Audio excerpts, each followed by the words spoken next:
Malonu Jūs matyti, džiaugiamės, kad vėl lankot mus, kad Jūsų tiek daug. Šiandien ypatinga proga.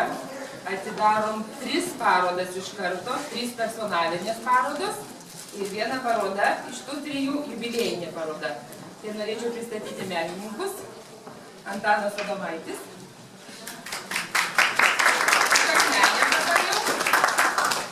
Julius Urbonavičius iš Kėdainių. Ir Modestas Malinauskas iš Kauno. Mūsų atėjo pagerbti labai mūsų garbūs svečiai. Tai Kėdainių rajono savivaldybės meras Rimantas Didžiulis. Kėdainių rajono savivaldybės mero pavaduotoja Nijolė Naujokienė. Ir administracijos direktorius Romas Dailiūnas. Ir pavaduotojas pasislėpęs kažkur mačiau. Taigi, net nenoriu pavadinimų sakyti, Asta truputėlį koncepciją tos parodos keliais žodžiais ir tada duos truputėlį gal menininkas. Na, aš neišsiplėsdama, tiesiog noriu pasidžiaugti, kad mums pavyko susikviesti vienu metu į šią galeriją 3 menininkus, 3 labai spalvingas asmenybės, kurie pristato čia savo kūrinius. Su Modestu Malinausku ir Julium Urbanavičium susipažinau anksčiau, negu pamačiau jų kūrinius. Na, net nenutuokiau anksčiau, kokie jų kūriniai, ką jie kūrė. O štai su Antanu Adomaičiu buvo visiškai kitaip. Pamačiau jo kūrinius parodoje, Jonavoje, jie mane sužavėjo, paties menininko nebuvau akyse mačiusi. Ir jį pamačiau tik tais šią savaitę, kuomet mes kabinome ekspoziciją. Patys menininkai yra labai įdomios asmenybės, na ir visą tai atsispindi jų darbuose. Jie visą save sudeda į savo kūrybą. Na ir kai patys menininkai sako darbai, žinoma, kalba patys už save ir manau, kad kiekvienas iš jūsų atras savo mielą darbą šiuose salėse. Dar duosiu žodžius tiesiog menininkam, kad jie plačiau pasakotų. Prašom, Brūns Antanai. Iš tikrųjų, aš nieko prieš vyresniam užleisiu. Aš tai sakau, pirmiausia, kalba svečiai. Nu tai kas, kad man vėjas, bet pirmiausia kalba svečiai. Kaip šeimininkai pasakys? Nu tai svečiai kalba, tai prašau, pradėk. Nežinau, iš tikrųjų tik tai noriu padėkoti, kad jūs taip nepatingėjot, tiek gausiai susirinkot, atitrūko nuo savo galbūt svarbesnių darbų. Ne kažką čia tokio ypatingo atvežėm parodyti. Tai, bet, nežinau, už tą gausų susirinkimą reikia keletą žodžių kažkaip surasti. tą įdomumą kažkokią sukelti, gal darbais mažai pavyko, tai žodžiais nesustiprus, nemanau, kad kažkas labai pavyktų. Esu iš tos pačios Lietuvos kažko, ypatingai nei sovietmečiu kažkur pasprūkęs iš tos pačios terpės kaip ir jūs, gyvenau tą patį gyvenimėlį. Ir vidurinė taip pat mokinaus kaip ir jūs, turbūt labai neįdomiai aš čia vardinčiau visą tai, kas jau taip elementariai žinoma, kiek vaikų, kiek žmonų, žmona.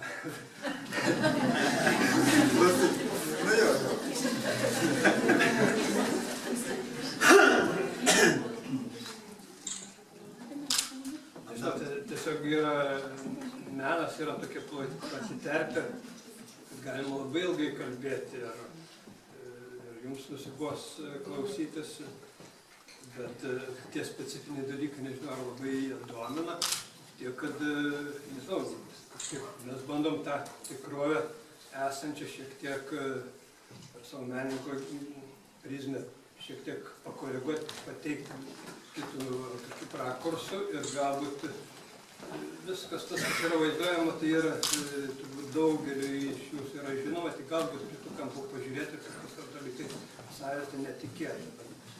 Tai yra tikrai tie patys elementarūs gyvenimo momentai, ką jūs pats esate išgyvenę, tai yra keletas darbų dar iš sovietmečio laikotarpio, jeigu ten atkreipėt dėmesį, tokia 1984 metų darbas yra pavadintas Confortissimo, tai ten savotiškai supakuotas žmogus, ten supakavime randuosi aš pats ir mes visi, ko gero, perkeltinė prasme buvom dalinai supakuoti. Ir mano ta kūryba savotiškai ir galbūt tokia ir ironijos, ir sarkazmo šiek tiek yra, kai kam, ypač moteriškai giminiai, tai yra ne visai kažkoks estetinis priėjimas, nes tokios romantiškos, dvasingos būtybės, nes vyrai galbūt ir grubesnės natūros. Tai bet ką padarysi, tokie jau esam, bent jau aš tos labai estetikos amžiuje negyvenau, didžiąją gyvenimo dalį pragyvenau supakuotam pavidale, tik tiek, kad ne vieno kombaino, ne vieno kažkokio šartinio veikėjo neteko menu paversti, bet vis dėlto tą tokį apribojimą šiek tokį jauti kiekvienas žmogus. Bet manau, kaip ir daugelis, ir mano šalia stovintys žmonės, mes tos laisvės pakankamai daug turėjome. Gal net savotiškai daugiau negu dabar. Dabar reikia kautis už gyvenimą, o tada niekas prie mūsų nekišo, pakankamai gerai laisvai jautėmės. Ir net jeigu būtų kišęs, ar ten su juo padarys. Žmogum, tai tiek, kad kartais, aš nežinau, kiek čia galiu kalbėti, galbūt mane direktorė galėtų biškelę duoti ženklą, aš kaip kitiems palikčiau laiko. Jeigu galima vieną klausimėlį, aš taip įsivaizduoju, kad kas žiūrės parodą, visi mūsų klausinės, mes nežinosim ką atsakyti, kodėl su akmenėjimai, kodėl su akmenėjimai. Aš nežinau, nesurandu tokio konceptualaus įvardinimo, kaip su kėdainėti galėtų.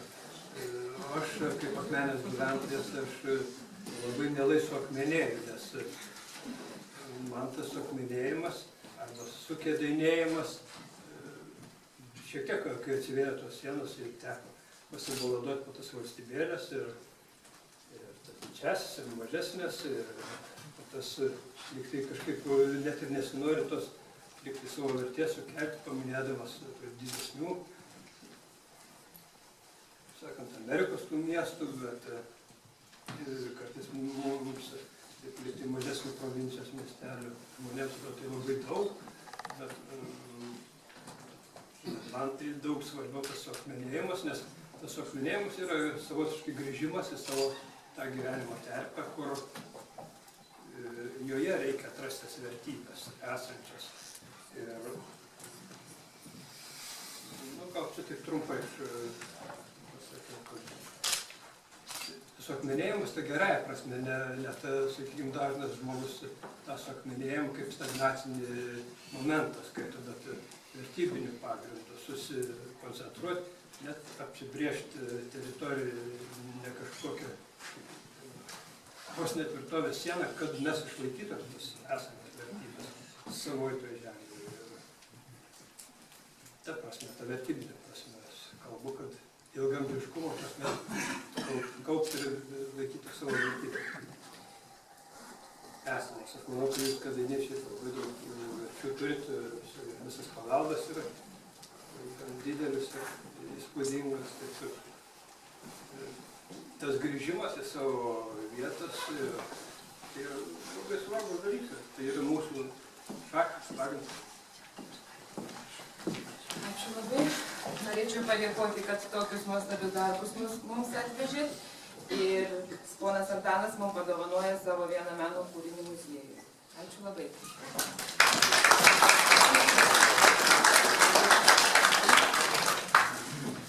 Ponas Malecki, prašom.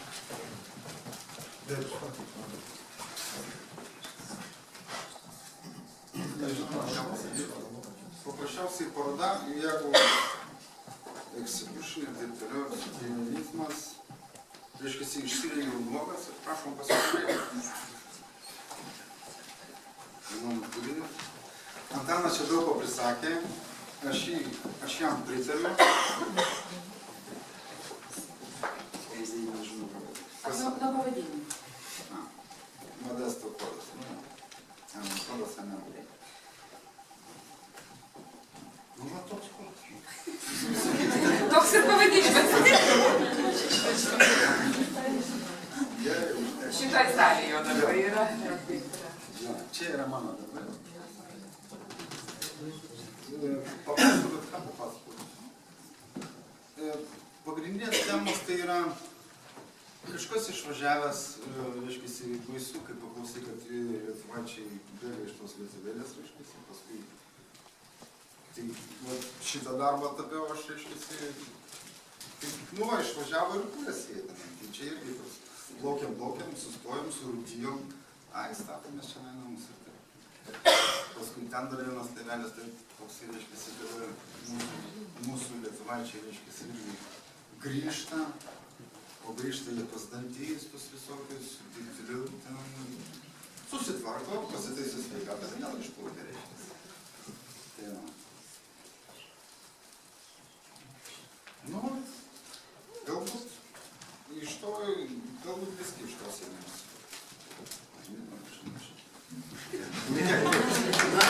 Turėsim promociją, pasakom, kaip bendrausim. Ačiū labai už darbus. Nu, Juliau. Neilgai, bet grėsmingai. Taip, džiaugiuosi pirmiausia, ne pirmą kartą susitikęs su abiem autoriais šitos parodos. Mes susitikę buvom Alytuj vienos dienos parodoj su Modestu, su Antanu sovietmečiu, būtent tuo jubiliejų metu Molėtuose kūrybinėj stovykloj. Aš daug mokiausi iš Antano, kai kas galbūt netgi pagal technologiją vienas kitas darbas gal jaučiasi. O šiaip, nu ką, spalvotas gyvenimas mūsų visada visoks ir kiek vat Antanas pasakė, kiek Modestas pasakė, mes vis tik tai be politikos nei vieno žingsnio.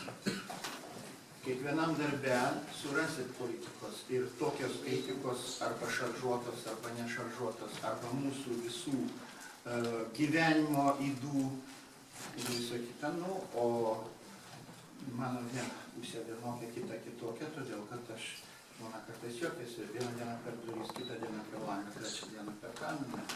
Ai, per žmoną einat? Vat išeina. Ir džiaugiuosi, kad man būtent šeima leidžia kurti, leidžia džiaugtis tuo. Ir netoks jau pigus tas žaidimas mūsų. Brangus žaidimai mūsų yra. Ir dėka visos šeimos ir giminės, tuo džiaugiuosi. Tai va tiek. Ir džiaugiuosi, kad esu dar svarbiausia Kėdainių žentas. Žmona iš Kėdainių, aš kaunietis, grynas, gimęs augęs. Ir, kaip sakant, atsitiktinai, bet susitikom, susipažinom ir jau kitais metais bus 40 metų, tai gyvenam kartu. Va tiek.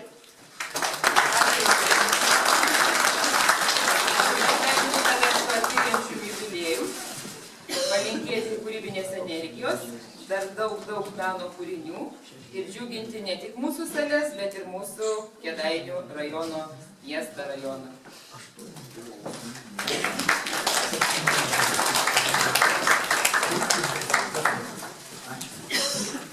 Dabar galėčiau suteikti žodį Kėdainių rajono merui. Gerbiami menininkai, mėly vėl kitai, tikrai malonu šiandien tokią neįprastai gražią pavasario pavakarę susirinkti čia, priimti du tikrai svečius ir vieną kaunietišką kėdainietį ir dar kartą pasidžiaugti, kad mes Kėdainiai iš tikrųjų esam lepinami mūsų menininkų. Dar kartą pasidžiaugti, kad iš tikrųjų galima prisikviesti, kad muziejaus kolektyvas sugeba prisikviesti Kėdainius tikrai iškilius menininkus. Ir aš šiandien čia klausydamasis menininkų, taip permečiau galvoj pavadinimus ir dar kai gerbiamas Julius pasakė, kad čia lyg tai užkoduota kažkur politika yra, galvočiau, kad pavadinimas šitos parodos turėtų suakmenėję gyvenimo spalvos kodas MM. Visai nieko. Va ir taip politika ir taip gimsta legendos. Bet jūs pradėjote. Tai gero visiems vakaro. O šiandien dar viena yra ypatinga šventė ir ją aš norėčiau, kad paskelbtų moteris. Ačiū. Taip, iš tiesų, tai labas vakaras visiems. Aš matau, kad tikrai tokia stipri mūsų bendruomenė čia susirinkusi, palaikanti, jaučianti, suprantanti ir matanti tą realistinį gyvenimą. Iš tiesų, tas mūsų gyvenimo nuotaikas ir kad ir tos mintis kartais man pasirodė tokios sunkios, kad ir teptukas toks ypatingas, tačiau gyvenimas spalvotas. Ir aš šiandien tikrai labai džiaugiuosi kartu su gerbiamu Juliumi, kad išties gyvenimas spalvotas. Ir tie 65 metai yra kaip Kėdainių krašto žento pagrindiniai darbiniai metai čia. Mes džiaugiamės ir galvojame, kad dar bus daug gražių akimirkų, daug gerų minčių, daug gražaus palaikymo, to labiau, kad jūs įvardinote, kad ir sekantis jubiliejus visai netoli. Tai aš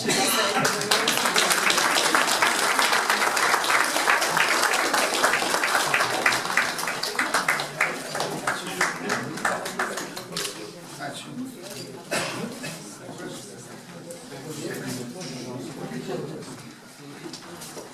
Matau, yra Žvėrų draugija.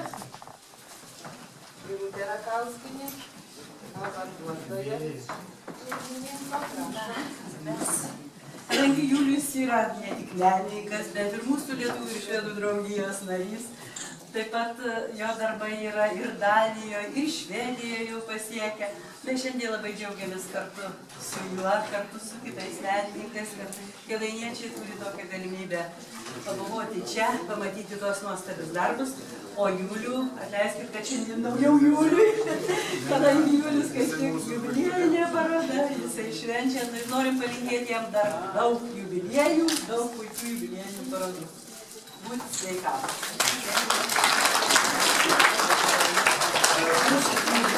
Ir aš būsiu, kiek galėsiu, tiek darysiu. Gal kas dar prašom kokios organizacijos, ar asmeniškai, kas norėtų.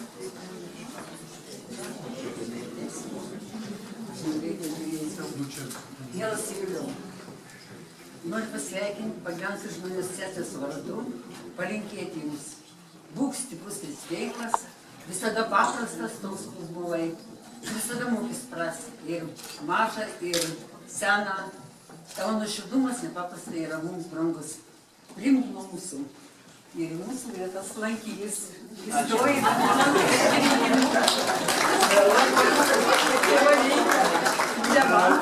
Už tai šitie darbai vykdosi.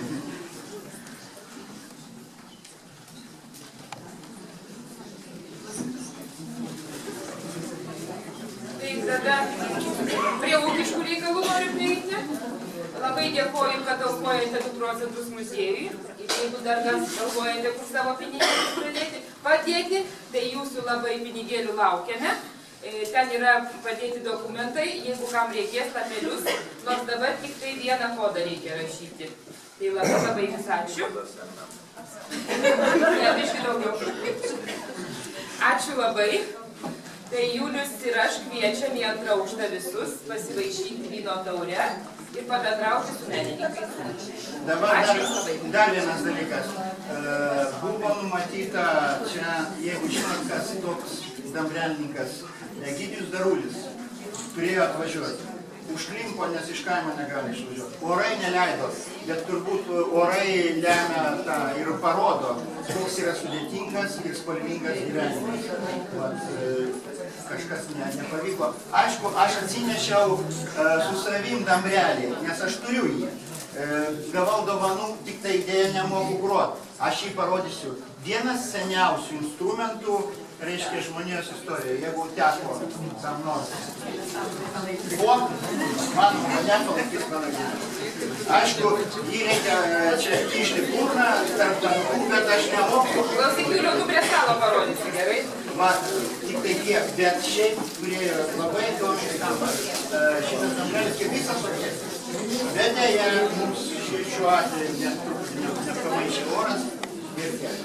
Bet tada prašom visi į viršų ir gali apie tai, aš norėčiau dar padalyvauti.